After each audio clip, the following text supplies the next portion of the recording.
Welcome. If you've ever wanted to make changes to your WordPress posts or pages without immediately publishing them, you're in the right place.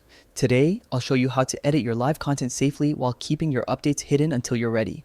First, open your browser and go to WordPress. Look at the top right corner and click the login button. You can sign in using your Google account for a faster, secure login. Once you're in, head over to your dashboard and find the Pages section. This is where all your website's pages are listed. Click Edit on the page you want to update.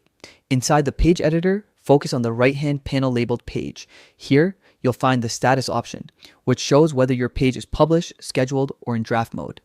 To save changes without going live, simply select Draft. Finally, click Save at the top right corner. This saves all your edits safely, keeping the live version untouched. You can now review, refine, or add more updates at your own pace. Once everything looks perfect, you can switch the status to publish, making your changes visible to the world. Using this method gives you complete control over your content, allowing continuous improvements without disrupting your live site.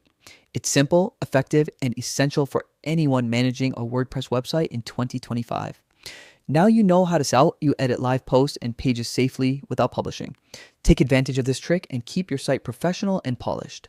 Thanks for watching and happy editing.